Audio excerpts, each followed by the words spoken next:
Iblis mencobai kita untuk menjatuhkan.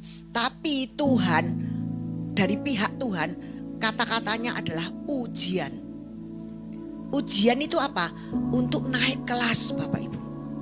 Makanya dikatakan ia akan menerima mahkota kehidupan yang telah Tuhan janjikan kepada mereka yang mengasihi Dia. Jadi kalau sebab jika dengan mulutmu kamu mengaku Yesus adalah Tuhan dan percaya dengan hatimu kamu percaya bahwa Elohim telah membangkitkan Dia dari kematian, maka kamu akan diselamatkan. Jadi ini syarat keselamatan ini percaya, tok til ya, tidak ada lainnya. Kenapa Yesus selalu mau basuh kakinya murid-muridnya? Karena apa? Kita masih berjalan di dalam dunia ini, Bapak Ibu, di mana debu masih mengotori kaki kita. Kita masih bisa berdosa. Kita sudah dibaptis, kita sudah percaya Yesus, yes, bagianmu surga. Tapi di dalam dunia ini kita perlu dibasuh. Dibasuh dengan apa? Dengan firman Tuhan. Dan meluruskan jalanmu. Tapi di KJV tidak ada meluruskan, tapi mengarahkan. Bukankah kita di dalam kasih karunia ini dituntun Roh Kudus? Kan ada yang ngomong setelah grace apalagi? Gak ada apa-apa. Setelah grace ya kita hidup dituntun oleh Roh. Tidak tahukah kamu bahwa kamu adalah rumah Elohim, bait Elohim, dan Roh Elohim berdiam di dalam kamu. Jadi kita ini rumah Elohim. Elohim diam di dalam kita. Muliakanlah Elohim dengan tubuh kita. Pasti Tuhan memproteksi kita. Amin.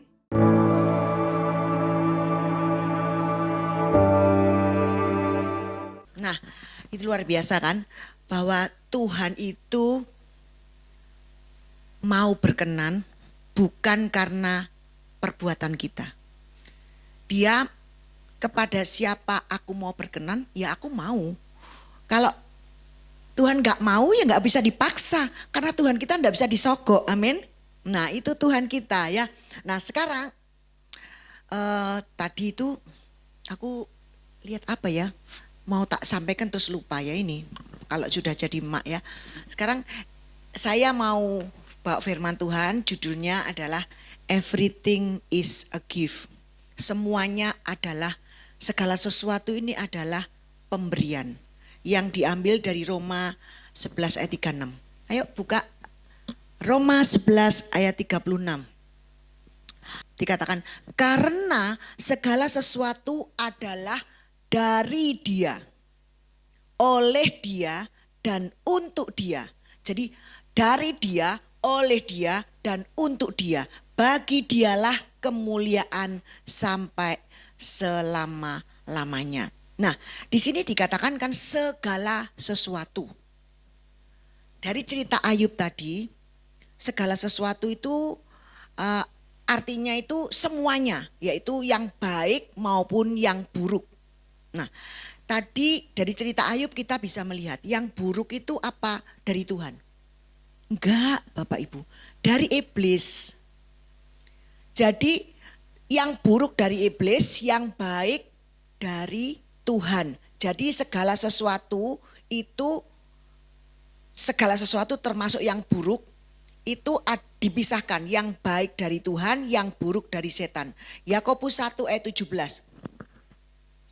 Ini pasti timbul pertanyaan, kalau gitu segala sesuatu berarti yang buruk, Bu Lili? Ya, segala sesuatu itu yang buruk, termasuk segala sesuatu. Tapi yang buruk bukan dari Tuhan, yang baik dari Tuhan. Yakobus 1 ayat 17, setiap pemberian yang baik dan setiap karunia yang sempurna berasal dari atas. Diturunkan dari Bapa segala terang. Padanya tidak ada perubahan atau bayangan karena pertukaran. Nah, jadi setiap pemberian yang baik datang dari Tuhan, fix ya. Kalau yang baik datang dari Tuhan. Berarti yang buruk bukan dari Tuhan, dari setan. Seperti cerita Ayub tadi, yang bikin Ayub porak-poranda, semua itu kan setan ya. Dan juga dari hawa nafsu kita. Yakobus 1 ayat 12 sampai 15. Yakobus 1 ayat 12 sampai 15 dikatakan, berbahagialah orang yang sabar menanggung pencobaan, karena ketika ia diuji, ia akan menerima mahkota kehidupan yang telah Tuhan janjikan kepada mereka yang mengasihi Dia. 13. Ketika dicobai, janganlah seorang pun berkata, aku dicobai oleh Elohim. Jadi yang mencobai bukan Tuhan. Sebab Elohim tidak bisa dicobai oleh yang jahat, dan Dia sendiri tidak mencobai siapapun. 14. Tetapi tiap-tiap orang dicobai oleh keinginan dari hawa nafsunya sendiri, yang telah menyeret dan memikat dirinya. 15. Maka hawa nafsu yang dikandungnya itu akan melahirkan dosa, dan dosa yang telah matang itu menghasilkan kematian. Jadi sekali lagi, yang buruk bukan dari Tuhan, tapi dari setan dan dari hawa nafsu kita sendiri. Tapi semuanya itu diizinkan oleh Tuhan untuk menguji kita. Tadi yang ayat 12 dibuka lagi. Makanya Tuhan ngomong, berbahagialah orang yang sabar menanggung pencobaan. Karena ketika ia diuji, kalau iblis ngomongnya dicoba, mencoba. Tujuannya pencobaan adalah untuk menjatuhkan. Jadi iblis mencobai kita untuk menjatuhkan. Tapi Tuhan, dari pihak Tuhan, kata-katanya adalah ujian. Ujian itu apa? Untuk naik kelas, Bapak Ibu. Makanya dikatakan ia akan menerima mahkota kehidupan yang telah Tuhan janjikan kepada mereka yang mengasihi Dia. Jadi kalau lulus, terima mahkota kehidupan. Ini tujuannya Tuhan. Kalau tujuannya iblis, hancurkan sampai masuk neraka. Nah, pencobaan itu sama dengan masalah. Jadi siapa yang tidak pernah kena masalah? Tidak mungkin. Selama di dunia ini semua kena masalah. Yakobus 1 ayat 2 sampai 4. Tapi itu semua dari iblis, masalah pencobaan itu dari iblis, tapi seizin Tuhan, ya. Yakobus 1 ayat 2 sampai 4 berkata seperti ini. Saudara-saudaraku, anggaplah suatu sukacita. Nah, sekali lagi sukacita lagi toh. Tadi ya suruh berbahagia, sekarang sukacita. Apabila kamu jatuh ke dalam berbagai pencobaan. Mana bisa orang Tuhan, kalau saya ngomong kena pencobaan terus bersukacita, ini mana bisa ya. Tapi Tuhan itu yang nanti yang akan memampukan. Nanti ceritanya jadi luar biasa ya. Ketahuilah bahwa ujian imanmu itu mengerjakan ketabahan. Biarlah ketabahan itu menyelesaikan sampai akhir. Sampai kita mati nanti. Supaya kamu dewasa dan lengkap tanpa kekurangan apapun. Jadi tujuannya ujian itu supaya kita dewasa. Tadi kita naik kelas, terus kita dapat mahkota supaya kita dewasa. Kalau kita punya anak-anak, kalau enggak pernah punya masalah, saya percaya kalau nanti dia dewasa, kalau anak kecil kita jagain, enggak punya masalah, nanti dewasa dia jadi orang yang lemah, betul ya? Orang yang lemah karena dia enggak pernah kena persoalan, jadi dia pikir hidupnya enak terus.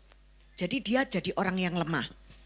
Demikian juga dengan kita, Bapak Ibu, dengan Tuhan, dari pihak Tuhan itu seperti itu. Saya punya anjing 3, Bapak Ibu, Excel, Louis dan Sasa, yang kecil-kecil ya, anjingku yang kecil-kecil. Enggak bilang anjingnya Juan, anjingku 3 ya. Tapi Juan tuh ngomong seperti ini, Mah, lihat Mah, anjingnya Mamah 3 ini. Yang Mamah lem kan Excel. Karena aku beli sendiri, Bapak Ibu, beli sendiri. Jadi wah ini memang anjing pertama saya, tak cintai. Tapi anjing 2 ini adopsi, Bapak Ibu. Dia hidupnya susah dulu, tak adopsi. Tapi yang 2 ini lebih kuat daripada Excel, Bapak Ibu. Karena Excel tak manja. Jadi wis pokoknya jangan nanti gini, kalau Asti itu mau mukul, jangan dipukul toh Asti. Padahal mukulnya itu bohong-bohongan. Dia gini, aku bilang, Jangan. Nah, saya manja. Jadi hasilnya beda Bapak Ibu. Excel ini lebih sering sakit, lebih gopoan. Tapi yang 2 itu, wah wis, enggak pernah sakit. Terus dia juga makannya itu rewel Bapak Ibu. Tapi kalau yang 2 itu karena biasa hidup susah, makan apa saja mau. Nah itu bedanya ya, bedanya. Itu dari situ kita bisa lihat. Tadi tak ceritain pencobaan sama dengan masalah. Tujuan Tuhan mengizinkan adalah supaya kita dewasa. Kita baca 1 Petrus 1 ayat 6 sampai 7. Dari Petrus, karena itu bersukacitalah. Dikatakan suruh bersukacita 3 kali loh ya. Bersukacitalah sekalipun sekarang ini untuk seketika. Untuk seketika, sebentar saja. Ketika di dunia ini kamu berduka cita oleh berbagai pencobaan, berbagai masalah. Tujuannya adalah untuk menguji imanmu yang lebih berharga daripada emas yang fana. Yang diuji oleh api. Jadi masalah ini seperti kita ada di dalam api ya. Sehingga kamu memperoleh pujian dan kehormatan dan kemuliaan pada waktu Yesus Kristus menyatakan dirinya. Tujuannya adalah kita diuji adalah untuk supaya kita dimuliakan, memperoleh pujian, kehormatan, kemuliaan pada waktu Yesus menyatakan dirinya. Jadi disuruh bersukacita. Nah masalahnya sukacita kalau waktu menghadapi masalah itu tidak gampang. Dan saya yakin semua tidak bisa. Tapi yang bisa adalah Tuhan. Sedangkan Tuhan itu ada di dalam kita. Dia yang akan memberi kekuatan kita untuk kita bisa melaluinya dengan sukacita. Amin. Nah Bapak Ibu, Yesus sendiri itu juga dicobai Bapak Ibu. Dan yang membawa Yesus untuk dicobai itu adalah roh huruf besar. Roh huruf besar berarti siapa? Roh Kudus, rohnya Elohim. Yesus juga dicobai. Ayo Matius 4 ayat 1.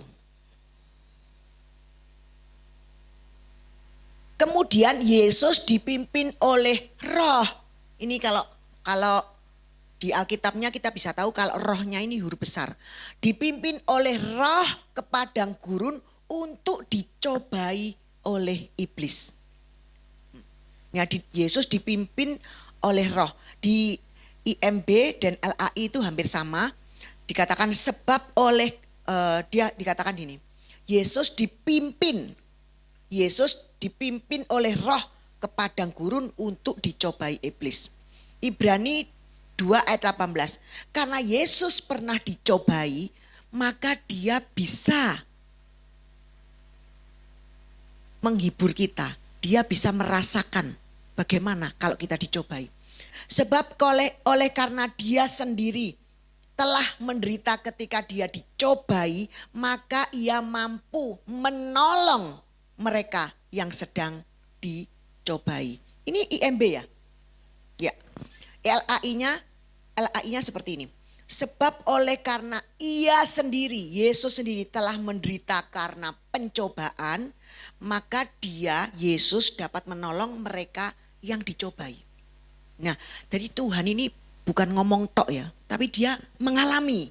Makanya dia bisa merasakan dan dia menolong. Nah, dikatakan seperti itu. Di dalam Bapak Ibu yang dikasih Tuhan, biasanya kalau di Grace, ini kadang-kadang Grace ini juga salah ya, salah. Karena mereka ngomong gini, doa Bapak kami itu udah gak relevan. Sebenarnya itu bukan semuanya ya, bukan semuanya gak relevan. Memang doa Bapak kami itu Juan ngomong kan diajarkan untuk orang Yahudi. Pada waktu itu murid-muridnya ngomong, ajari aku berdoa. Lalu Yesus mengajari doa Bapa kami. Doa Bapa kami itu memang doanya orang-orang Yahudi. Tapi ada ayat-ayat di sana selain ayat yang 14-15 itu masih bisa dipakai ya. Karena dikatakan di sini. Di Matius 6. Doa Bapa kami, Yesus sendiri yang mengajarkan, betul ya. Matius 6 ayat 13. Dan janganlah membawa kami ke dalam pencobaan. Tuhan ngajari kita untuk kita ngomong dengan Bapa. Bapa, jangan membawa aku ke dalam pencobaan. Jangan aku kasih masalah. Tetapi lepaskan kami dari yang jahat. Karena yang ngasih cobaan itu adalah iblis jahat. Makanya lepaskan kami dari yang jahat. Karena engkaulah pemilik kerajaan, kuasa dan kemuliaan sampai selama-lamanya. Ini bisa diminta Bapak Ibu sebenarnya. Jadi doa Bapa kami ini Tuhan ajarkan kita bisa minta untuk dilepaskan. Tuhan lepasno aku dari masalah ini. Bisa Bapak Ibu. Nah saya tadi lihat ini luar biasa ini ya. Terus tapi Bapak Ibu, seandainya kita tetap harus menghadapi pencobaan, Tuhan berjanji dalam 1 Korintus 10 ayat 13 dikatakan apa? Pencobaan yang kamu alami adalah pencobaan biasa bagi manusia. Jadi pencobaannya biasa bagi manusia. Elohim itu setia. Dia tidak akan membiarkan kamu dicobai melebihi kekuatanmu. Sebaliknya saat pencobaan itu datang, ia akan membuatkan jalan keluar supaya kamu dapat menanggungnya. Luar biasa ya.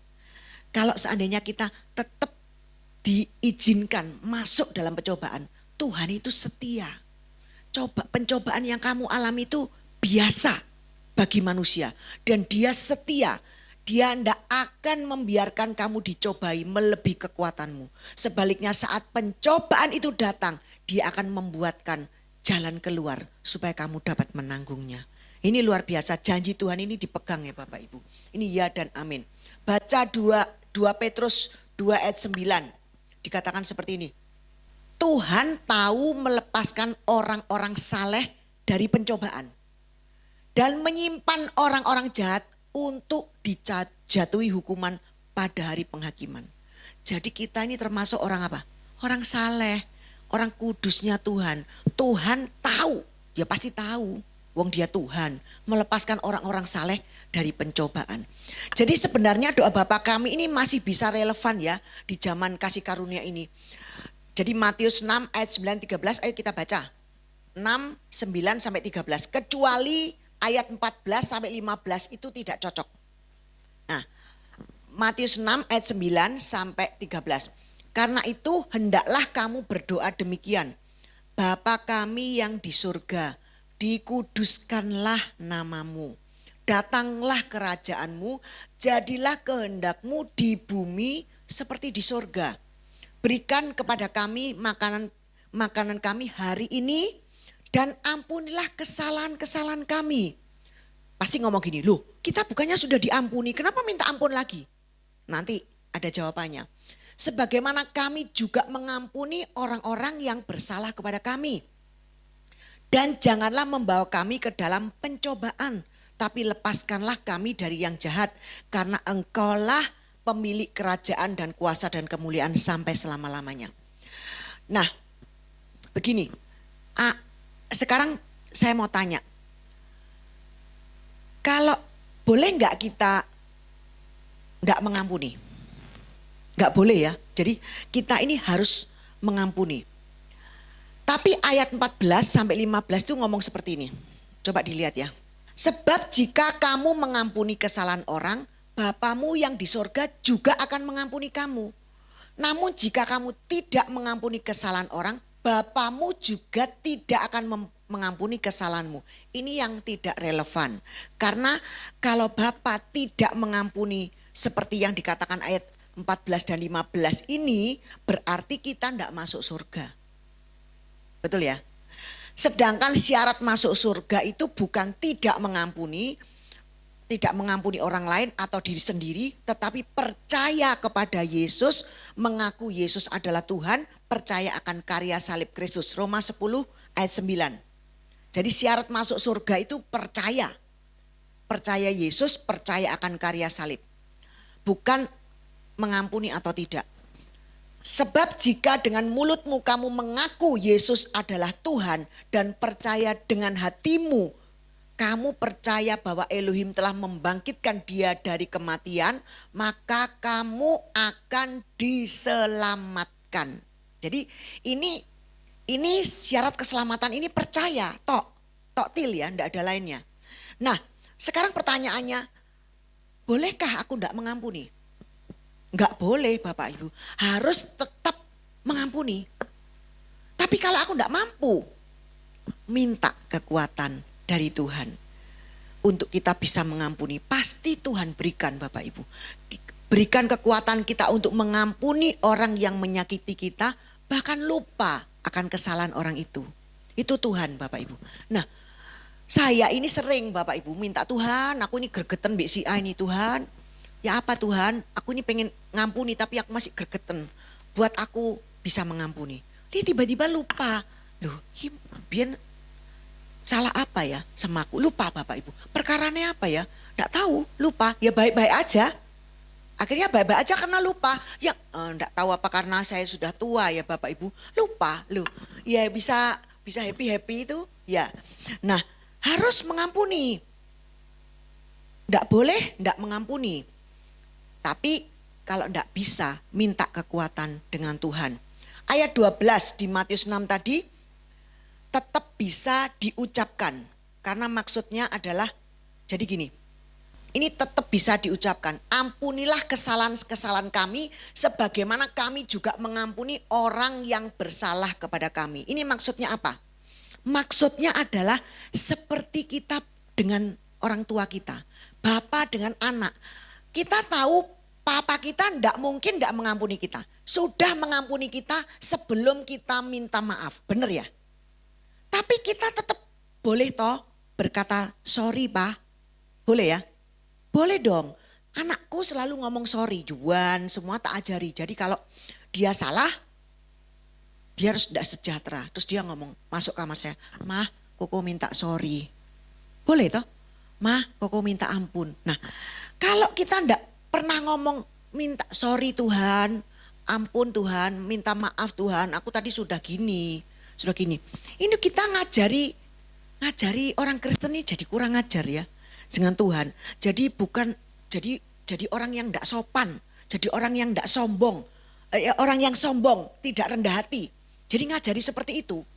Jadi minta ampun itu bisa dilakukan.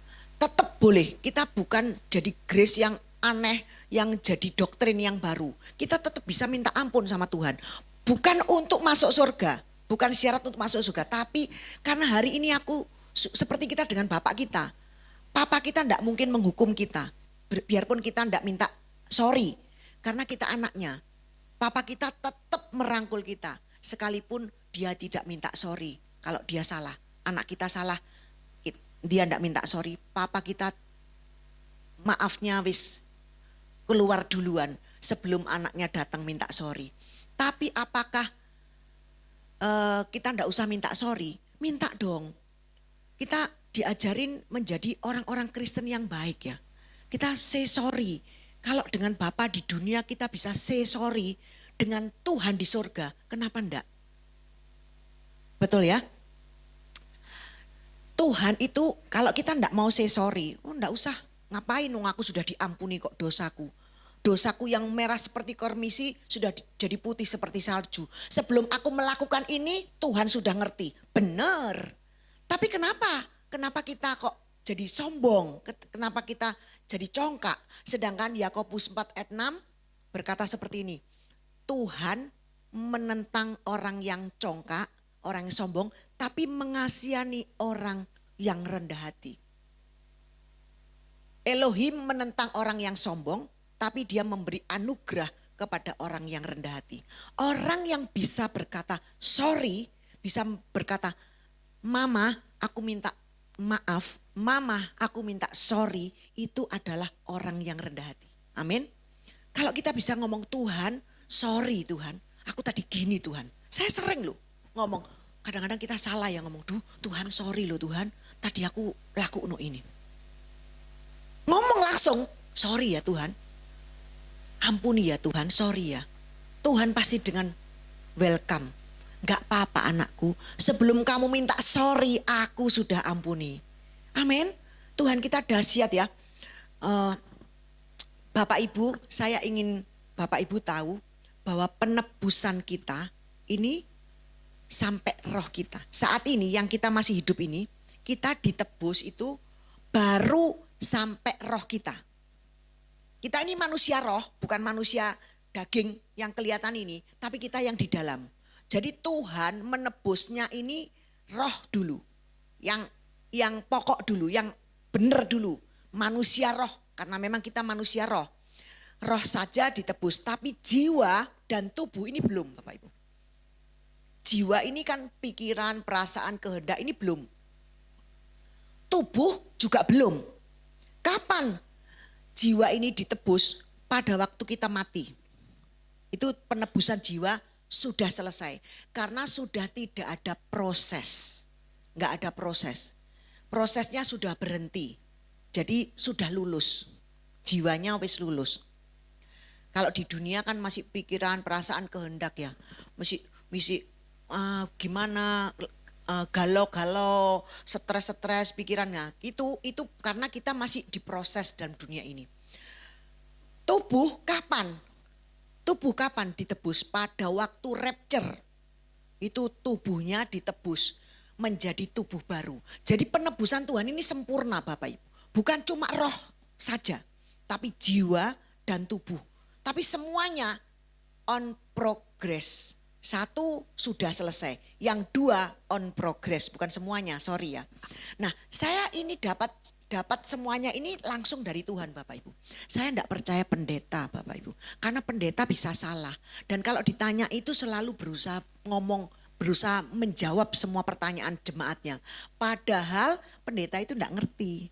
Kalau saya ditanyai jemaat, nggak ngerti, aku yang ngomong nggak ngerti. Aku nggak mau ngarang-ngarang Bapak Ibu. Jadi makanya saya kalau ngomong itu langsung sama Tuhan. Saya waktu ditinggal Pak Didi, saya ini doa. Ambil gitar nyanyi, nyembah sendirian Bapak Ibu. Sedih, saya masuk kamar mandi, saya doa, saya sedih. Terus saya nyanyi holy, holy are you Lord God Almighty. Saya membayangkan saya ini nari-nari di atas awan dengan malaikat-malaikat ya. Worthy is the Lamb, worthy is the Lamb. Itu saya nyanyi sambil nangis. Terus saya bilang, Tuhan sekarang paling Didi itu dia lagi nari-nari dengan malaikat nyanyi seperti ini Tuhan. Terus tiba-tiba Tuhan itu ngomong seperti ini. Kenapa kamu begitu bersedih? Sebenarnya suamimu ini levelnya itu lebih tinggi dari kamu. Loh, kenapa Tuhan kok bisa begitu? Iya, dia sudah lulus, sudah penebusan jiwa. Karena dia sudah selesai di dunia ini. Tapi kamu belum. Jadi kamu levelnya di bawah dia. Dia tinggal nunggu penebusan tubuh. Tapi kita di dunia ini nunggu dua. Penebusan jiwa dan penebusan tubuh. Masih dua kali Bapak Ibu. Jadi sebenarnya levelnya itu lebih tinggi Pak Didi daripada saya. Dia bisa lihat kita enggak bisa lihat dia. Bener enggak? Karena dibatasi dengan tubuh ini. Nah, jadi kita hidup di dunia ini, kita masih di dalam daging. Oleh sebab itu kita masih bisa berbuat dosa. Maka kita bisa atau kita boleh atau kita seharusnya minta ampun atau minta sorry sama Bapak di surga. Kalau dalam perjalanan hidup ini kita melakukan sesuatu yang enggak betul. Nah, kita lihat 1 Yohanes 1 ayat 8 sampai 10. 1 Yohanes 1 ayat 8 sampai 10. Jika kita berkata bahwa kita tidak mempunyai dosa, kita menipu diri sendiri. Betul ya? Kita benar terus tidak pernah berdosa. Kan menipu. Dan kebenaran tidak ada di dalam kita. Jika kita mengakui dosa kita, Dia adalah setia dan benar. Sehingga Dia mengampuni kita dari segala dosa kita dan membersihkan kita dari segala ketidakbenaran. Jadi dikatakan kalau kamu mengampuni, Tuhan akan mengampuni kita, membersihkan kita. Ayat 10, jika kita berkata bahwa kita tidak berdosa, kita menjadikan Dia itu pendusta. Dia itu huruf besar. Dan firman-Nya tidak ada di dalam kita. Jadi kita ini masih bisa berdosa karena kita masih hidup di dalam daging. Ayo kita lihat Yohanes 13. Ini lebih jelas ya. Yohanes 13. Tapi untuk soal keselamatan, kita percaya Yesus 1.000.000% selamat. Itu syarat masuk surga ini cuma percaya.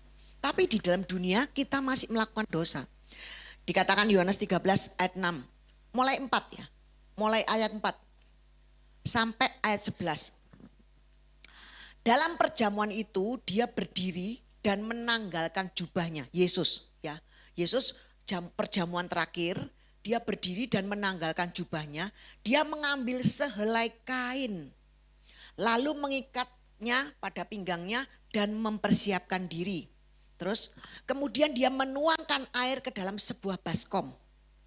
Lalu mulai membasuh kaki murid-murid. Lalu menyekanya dengan kain yang telah dia persiapkan. Lalu dia datang kepada Simon Petrus. Dan Petrus berkata kepadanya, Tuhan, engkau mau membasuh kakiku? Terus Yesus menjawab dan berkata, apa yang sedang kulakukan engkau belum tahu sekarang. Namun setelah ini engkau akan mengerti. 8. Petrus berkata kepadanya, engkau Tuhan sekali-kali tidak boleh membasuh kakiku. Maksudnya itu kok Tuhan gurunya kok sampai membasuh kakinya. Petrus ngomong tidak mau. Engkau sekali-kali tidak boleh membasuh kakiku sampai selama-lamanya. Jawab Yesus, jika aku tidak membasuh engkau, engkau tidak mendapat berbagian bersama aku. Terus Simon Petrus berkata kepadanya, Tuhan jangan hanya kakiku saja, tapi juga tanganku, kepalaku, semuanya maksudnya gitu. Terus yang 10 ngomong seperti ini, Yesus berkata kepadanya, seseorang yang sudah mandi tidak perlu lagi membasuh apapun selain kakinya. Karena ia sudah bersih seluruhnya. Kamu memang bersih, tapi tidak semua. 11. Sebab dia telah mengetahui siapa yang akan mengkhianati dirinya, karena itulah dia berkata, kamu itu tidak semuanya bersih. Tapi yang 11 bersih, betul ya? Tapi yang kenapa Yesus selalu mau basuh kakinya murid-muridnya? Karena apa? Kita masih berjalan di dalam dunia ini Bapak Ibu. Di mana debu masih mengotori kaki kita. Kita masih bisa berdosa. Kita sudah dibaptis, kita sudah percaya Yesus, yes bagianmu surga. Tapi di dalam dunia ini kita perlu dibasuh. Dibasuh dengan apa? Dengan firman Tuhan. Baca firman Tuhan, itu membasuh hati pikiran kita, ini perlu dibasuh Bapak Ibu. Yang 9 tadi, jangan kakiku saja, tapi juga tanganku, juga kepalaku, semuanya Tuhan. Ini intinya semua, tangan, kepala, yang di LAI itu semua. 10, Yesus kan ngomong, seorang yang sudah mandi tidak perlu lagi membasuh apapun selain kakinya. Apa mandi ini maksudnya? Mandi ini bisa berarti baptisan orang percaya. Mandi juga berarti sudah percaya Yesus. Kamu sudah percaya. Gak usah mandi. Kamu sudah mandi. Kamu sudah percaya, kamu sudah mandi. Kamu sudah dibaptis, kamu sudah mandi. Tidak perlu lagi membasuh apapun selain kakimu.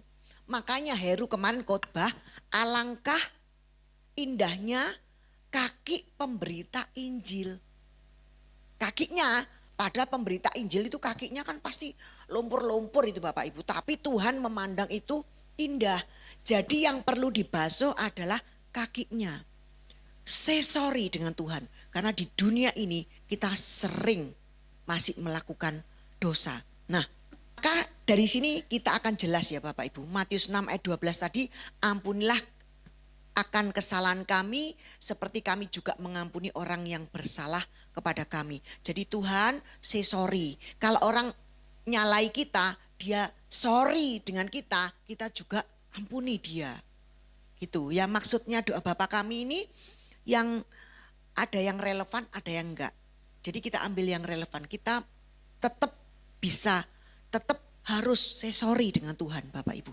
Kalau dengan orang tua manusia aja kita say sorry, apalagi dengan Tuhan yang kudus. Kita pasti say sorry, Tuhan, sorry ya Tuhan, ampuni ya Tuhan, aku tadi sudah salah.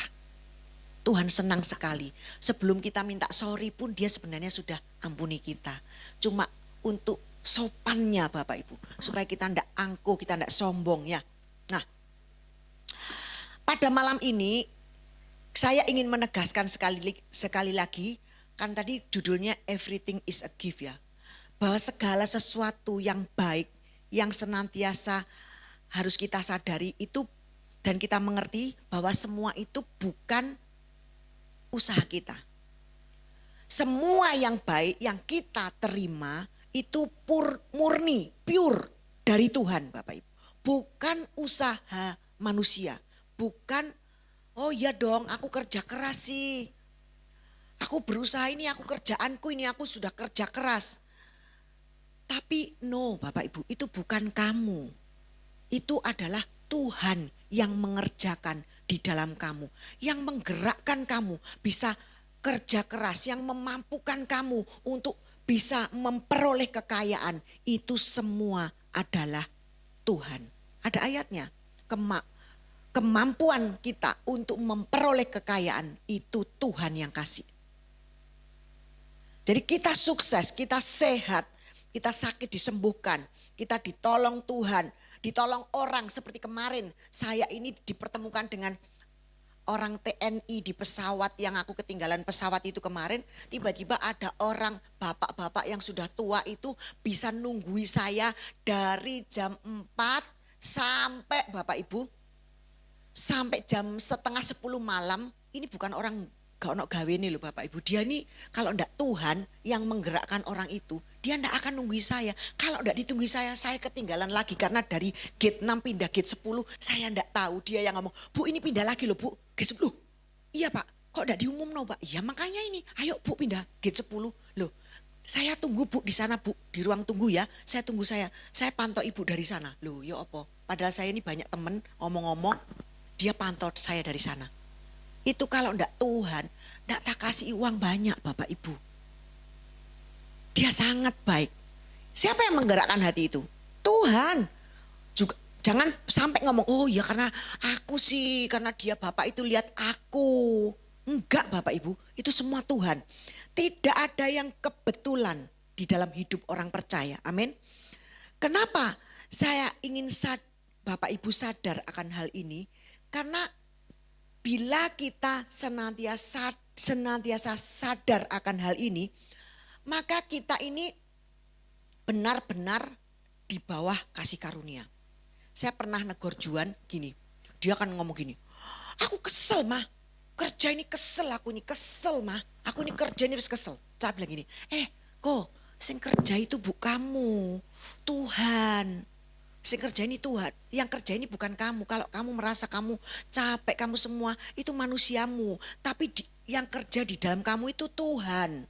Kamu ndak usah mengeluh, karena Tuhan yang akan beri kekuatan kamu. Kalau kamu merasa dirimu terus yang bekerja yang susah payah, kamu nanti susah payah beneran. Tapi kalau kamu merasa itu Tuhan yang memberi kekuatan kepadamu, semuanya Tuhan, semuanya Tuhan. Ini bukan aku yang bekerja, ini yang memberi untung juga Tuhan, yang membesarkan perusahaan ini ya Tuhan, ini perusahaannya Tuhan, semuanya Tuhan, Tuhan, Tuhan. Kamu bisa rest, nanti rezeki itu datang sendiri, Tuhan akan kirim. Tapi kalau kita merasa itu usaha kita capek Bapak Ibu. Jadi saya ingin kita benar-benar ada di bawah kasih karunia, bukan di bawah Taurat. Tapi kalau kita tetap mengaku ini hasil usaha kita atau separuh kita, separuh Tuhan. Oh ini separuh kan aku, separuh Tuhan. Kita menempatkan diri kita di bawah Taurat dan kita tanpa sadar kita menempatkan diri di bawah kutuk. Kutuk itu apa? Susah payahmu.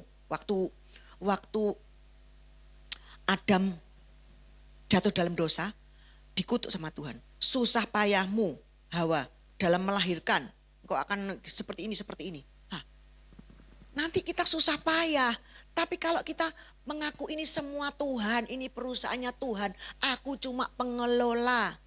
Ini miliknya Tuhan semuanya. Aku nol besar. Saya zero, tapi semua Tuhan. Maka Tuhan itu luar biasa. Dia akan bekerja lebih-lebih lagi. Claresta ini, kenapa dia bisa, jadi orang top markotop ya? Apa Claresta? Enggak juga. Tuhan yang bekerja di dalam dia. Jadi semua kesuksesan kita ini milik Tuhan. Tuhan yang kasih kepada kita. Bukan kita. Jerih lelah kita tidak menghasilkan apa-apa. Kebaikan manusia seperti kain kotor. Apapun itu tidak ada. Nothing kita di hadapan Tuhan. Galatia 5 ayat 14. Dikatakan seperti ini. Kristus menjadi tidak berpengaruh kepadamu karena kamu berusaha untuk dibenarkan melalui hukum Taurat. Usahamu susah payah. Kamu hidup di luar anugerah. Kalau King James Version KJV-nya ngomong seperti ini. Kamu jatuh dari kasih karunia. Kalau kamu berusaha dibenarkan melalui hukum Taurat. Melalui usahamu. Kamu di luar kasih karunia. Kamu jatuh dari kasih karunia, KJV-nya. Jadi di luar kasih karunia kita sekali lagi menempatkan diri kita di bawah kutuk. Susah payah. Kita akan susah payah, tapi kalau kita menyadari dan mengakui bahwa semua adalah Tuhan dan kita nol, maka Amsal 3 ayat 6 sampai 8 di IMB-nya dikatakan seperti ini. Dalam segala hal yang engkau lakukan, akui dia. Dalam segala hal yang engkau lakukan, akuilah dia. Maka dia akan mengarahkan dan meluruskan jalanmu. Tapi di KJV tidak ada meluruskan, tapi mengarahkan. Bukankah kita di dalam kasih karunia ini dituntun Roh Kudus? Kan ada yang ngomong, setelah grace apalagi? Enggak ada apa-apa. Setelah grace ya kita hidup dituntun oleh Roh. Bagaimana kita bisa dituntun oleh Roh kalau kita nol? Kalau kita nol. Tapi kalau kita masih ada effort kita melok-melok terus Bapak Ibu. Ini aku terus, aku metu terus. Kita jatuh dari kasih karunia. Jadi kita enggak dituntun Roh, dituntun aku. Jadi gini, KJV-nya ngomong gini. Dalam segala jalanmu akuilah dia. Maka dia akan mengarahkan jalanmu. Titik. Tidak ada meluruskan, mengarahkan jalanmu. Betapa enaknya kalau Tuhan mengarahkan jalan kita. Amin. Kita ke sono. Tuhan, ini aku harus ngambil barang ini enggak? Oh, ambil. Kamu nanti untung. Wah, luar biasa itu. Tuhan, aku harus bagaimana? Oh, gini. Pasti Tuhan arahno jalannya kita. Wes top itu Bapak Ibu, itu seneng. Dalam hidup ini yang membuat kita stres apa? Bingung membuat keputusan. Aku mesti ngene apa enggak yo? Iya, harus gini enggak ya? Apalagi kerjaan saya Bapak Ibu. Kalau import itu kan datangnya di sini 3 bulan Bapak Ibu. Saya mikir aduh ini ada 3 bulan datang sini terus turun. Gimana aku harus ngambil enggak ya? Harus ngambil enggak? Ini harus keputusan yang diambil ini enggak gampang Bapak Ibu. Tapi kalau Tuhan yang mengarahkan, pasti untung terus Bapak Ibu. Amin. Pasti enak. Nah ini maksudnya bahwa saya ingin kita ini menyadari bahwa semua itu Tuhan. Kita tidak ada apa-apanya. Maka dia senang Bapak Ibu. Kalau dia diakui. Kalau Kalau saya memberi barang kepada orang lain, saya kasih hadiah orang lain, terus bajunya ini dipakai, semuanya kasih baju ya. Terus terima kasih Bu Lili dikasih baju. Saya, oh ya terima kasih. Nanti ketemu lagi, terima kasih Bu Lili ini dikasih Bu Lili dulu. Nanti saya akan seneng ngasih orang itu Bapak Ibu. Tapi kalau dikasih nggak diketok no, ingetnya nggak diketok no ya, dicuekin apa diapain. Saya bilang aku ngasih orang itu kok orang itu seneng apa enggak ya? Wis gak usah dikasih lagi wis. Mungkin orang itu enggak seneng. Aku enggak ngerti seleranya. Enggak kasih. Tapi kalau kita seneng, kita datang oh seneng terima kasih. Tak kasih lagi sama aku. Nah, semuanya Tuhan. Terus jangan memandang dirimu bijak. Takutlah akan Yahweh dan tinggalkan kejahatan. Jangan merasa kita ini pinter, bijak ya. Biarlah terjadi kesembuhan pada pusarmu dan kesegaran pada tulang-tulangmu. Nah, saya mau kesaksian ya, bahwa semua itu memang Tuhan. Semua itu. Salah satu kesaksian itu adalah Noah ya. Saya ini punya cucu Noah ini seneng Bapak Ibu. Lucu Pol ya. Tapi dulunya kemarin ya, berapa bulan yang lalu, sebelum dia umur 1 tahun lah, sudah 1 tahun. Dia ini pergi ren sama Vivi, sama Juan, sama saya, sama suster. Loh, saya ini, ayo Noah ikut grandma. Terus noleh gini Bapak Ibu, gak mau. Terus saya bilang gini, duh kok aku ditolak ya sama cucuku sendiri. Terus saya mikir, oh ya karena aku lebih akrab dengan Excel. Makanya cucu sendiri nggak mau sama saya. Nah itu. Terus saya ini lihat mamanya Heru, lihat orang-orang lain, teman-teman saya yang sudah punya cucu itu sama cucunya itu luar biasa. Li, putumu piro? Ya apa? Putumu kamu seneng ya sibuk sama putumu? Aku pikir, aku kok gak sibuk sama putuku ya. Aku sibuk sama anabulku ya. Ruwibut. Tadi pagi itu mbakku pulang 2 Bapak Ibu. Mbak saya pulang 2. Ada perlu 1, memang satunya enggak balik.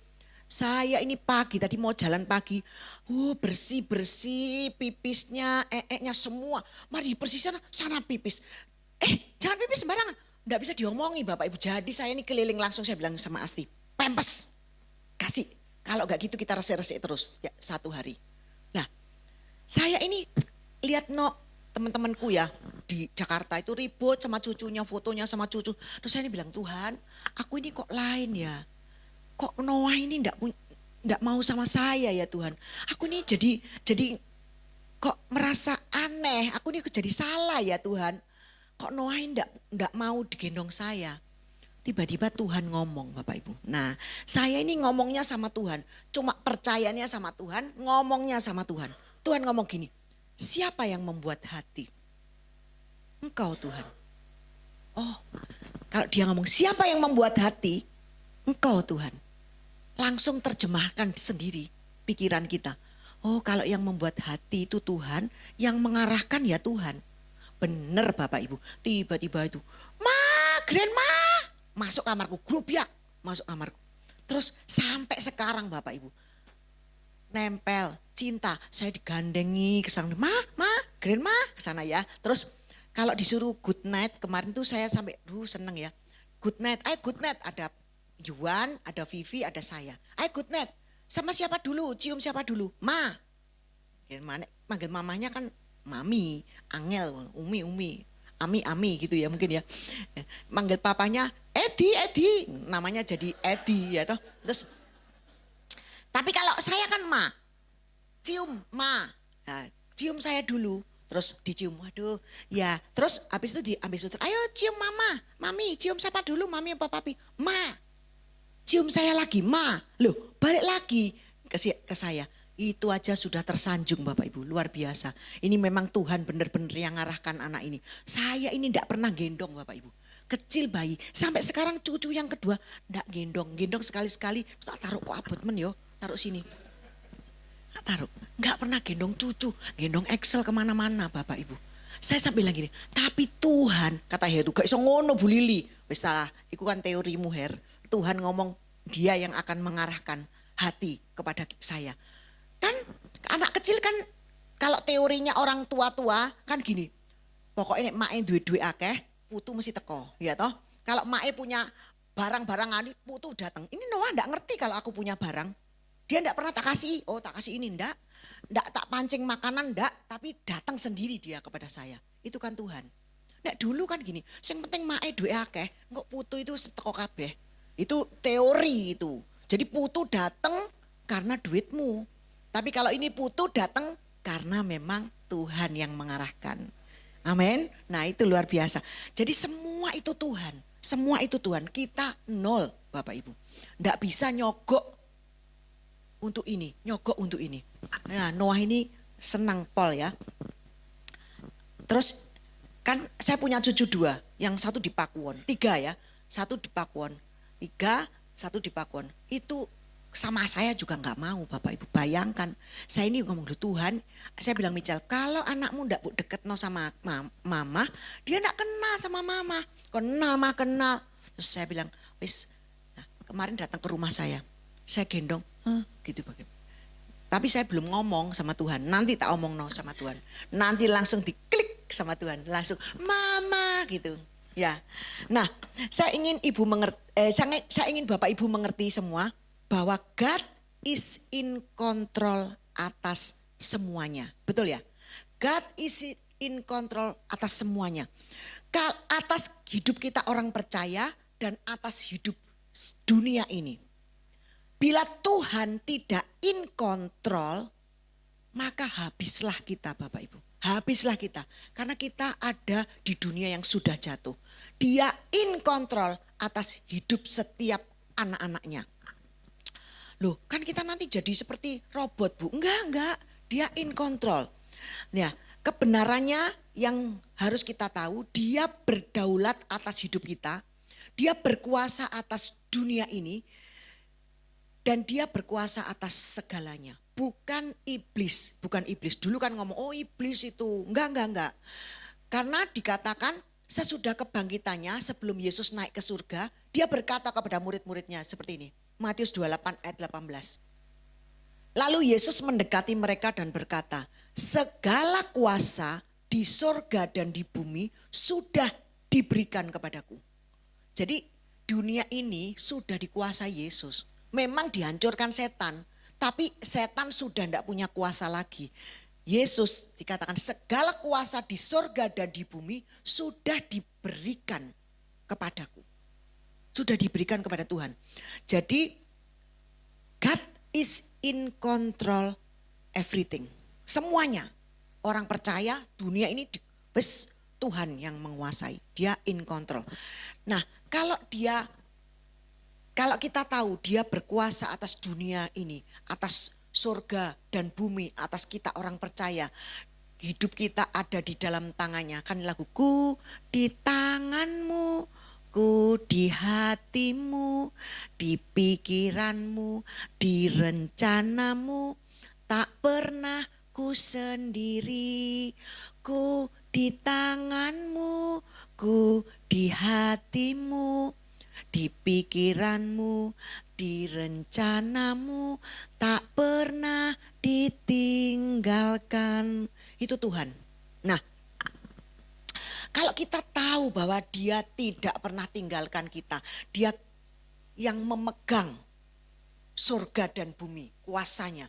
Yang memegang hidup kita. Apa yang kita takutkan? Seharusnya kita tidak usah takut Bapak Ibu. Nah, baru-baru ini ada berita kan serem itu. Ikan-ikan kena radiasi. Sampai saya borong garam Bapak Ibu. Bayangkan kalau mau cari garam, rumahku Bapak Ibu, garam tok. Borong garam. Sampai itu kan di rumahku ada Indomaret ya. Tak teleponi kabeh sin tuku garam. Terus kata Heru, garamku Himalaya kok. Oh ya wis aku tak melok-melok Heru. Saya melok-melok beli Himalaya juga Bapak Ibu. Pokoknya melok-melok. Pak Hermawan tak telepon, semua tak telepon. Gara-gara radiasi ikan di Jepang, Jepang buang limbah nuklir, kita semua jadi takut. Terus anak-anakku, Juan Michel mau pergi Jepang sudah beli tiket. Oktober tak telepon Mbak Dek, pikirkan ya, jangan berangkat ke Jepang. Tiketnya hanguskan dulu. Kenapa mah? Itu Jepang buang limbah itu. Terus saya jadi parno banget Bapak Ibu. saya ngomong gini, Tuhan. Terus saya lihat The Simpson itu Bapak Ibu. Yang airnya nanti kita bikin kebakaran gara-gara radiasi. Kan airnya itu laut kan menguap jadi hujan. Jadi hujan terus kita payungan terus hujannya payungnya kebakaran kena kita kebakaran juga. Itu kan The Simpson kayak gitu ya Bapak Ibu. Nuh, saya juga takut mateng kok niki terus piye yo? Makan apa? Aku bilang, "Mbak, enggak usah makan. Semuanya ikan laut stop. Makanya cuma ayam." Terus Yuhan ngomong, "Mah, ayam itu konsentratnya juga ada garamnya." Loh ya, yes, kayak gitu sapi. Ya gitu. Mari gitu akhirnya tumbuh-tumbuhan. Nanti semuanya akan tercemar kata Juan. Nggak usah takut Mama, semuanya akan tercemar. Mas, karena kalau Juan ngomong nggak usah takut, Heru ngomong nggak usah takut, aku nggak percaya. Tetap takut Bapak Ibu. Tapi kalau Tuhan yang ngomong, langsung takutnya hilang. Langsung makan sushi teh lagi kemarin. Ya Her, betul ya. Kenapa? Tuhan ngomong apa? Kenapa kamu takut? Boleh semua kena radiasi. Tapi segala sesuatu yang masuk di dalam tubuhmu netral karena darahku. Bukankah kamu anakku? Bukankah kamu istriku? Kata Tuhan ya, mungkin ya seperti itu. Itu kan saya yang ngomong istri ya. Tapi kan kita ini semua kan anak-anak Tuhan, orang percaya. Dijaga. Semua yang masuk dalam tubuh kita dikuduskan. Jadi netral, radiasi enggak ngefek Bapak Ibu. Dalam hidup kita orang percaya. Dulu ada kesaksian, dulu juga pernah ada pendeta yang hidup di Afrika. Semua kena malaria Bapak Ibu. Wah sakit semua. Tapi tangannya ini nyamuk sampai dikumpulkan Bapak Ibu. Nyamuk malaria ini dikumpulkan dalam satu toples. Tangannya pendeta itu masuk suruh nyokoti semua. Tapi pendeta itu enggak sakit malaria. Dicokoti nyamuk banyak Bapak Ibu. Tapi dia enggak sakit. Karena apa? Karena Yesus di dalammu. Gereja Grace ini, saya percaya kalau kita mindset kita berubah, kita enggak kena radiasi Bapak Ibu. Semuanya dikuduskan, dinetralkan oleh Tuhan. Amin. Nah, kalau gempa, meteor jatuh dan semuanya, itu juga membuat saya takut Bapak Ibu. Terus Tuhan ngomong seperti ini, loh yang buat meteor jatuh itu waktu di zamannya Lot itu dihujani hujan meteor dari langit toh. Sampai terbakar itu kota Sodom dan Gomora. Itu Tuhan kan, yang melakukan itu Tuhan. Demikian juga nanti di akhir zaman ada hujan meteor, ada gempa dan semuanya. Belum akhir zaman sudah banyak gempa dan semuanya. Itu Tuhan pasti luputkan kita. Karena kita anak-anaknya. Masa kita dihancurkan oleh Bapak kita sendiri. Kalau kita anaknya Tuhan, pasti Tuhan lindungi. Amin. Pasti gempa itu tidak menimpa kita. Meteor juga tidak menimpa kita. Kita pasti diluputkan dari semua yang jahat. Nah itu tadi saya kasih 1 Korintus 3 ayat 16 ya. Kalau kita makan itu dinetralkan oleh darah Yesus. Dikatakan 1 Korintus 3 ayat 16. Tidak tahukah kamu bahwa kamu adalah rumah Elohim, bait Elohim dan roh Elohim berdiam di dalam kamu. Jadi kita ini rumah Elohim. Elohim diam di dalam kita. Muliakanlah Elohim dengan tubuh kita. Pasti Tuhan memproteksi kita. Amin. Nah, sebagai ayat penutup kita buka Matius 28 ayat 20b. Ini yang menguatkan kita. Tuhan ngomong seperti ini sebelum dia naik ke surga.